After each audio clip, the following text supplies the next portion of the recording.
గ్లౌం గం గణపతయే నమః.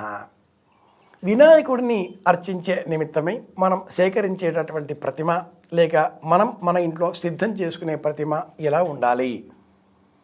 వినాయకుడిని కూర్చున్న భంగిమలోనే మనం పూజించాలి. వినాయకుడిని కూర్చుండబెట్టారా అని మనవారు అడుగుతూ ఉంటారు.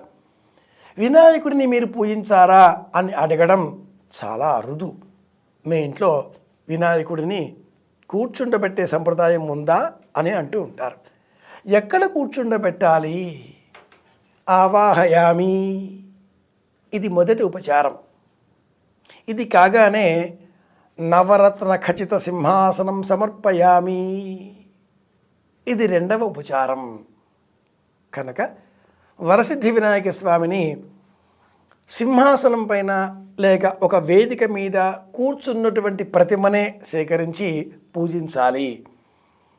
పలువురు వారి వారి కోరికల మేరకు కమలములో నిలుచుని ఉన్న ప్రతిమ లేదా ఏదైనా ఒక వాహనం పైన మూషిక వాహనం, నెమలి మయూర వాహనం, గజం ఏనుగు వాహనం, ఇలా వివిధ వాహనాలపైన కూర్చున్న ప్రతిమలను సేకరించి పూజిస్తూ ఉంటారు.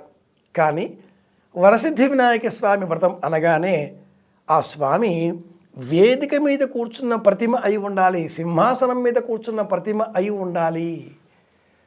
వాహనం మీద కూర్చున్న ప్రతిమ అనగానే ప్రయాణానికి సిద్ధంగా ఉన్న భావన మనలో కలుగుతుంది.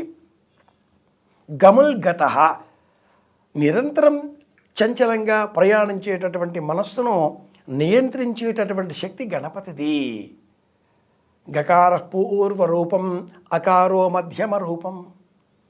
చంచలమైన మన మనస్సును నియంత్రించే నిమిత్తమై కుండలిని శక్తిని జాగరూకతం చేసే విధంగా మూలాధార చక్రంలో ఉండే గణపతిని 5 తొండములతో, తెల్లని రూపంలో ఉండే గణపతిని పూజిస్తూ ఉంటాం.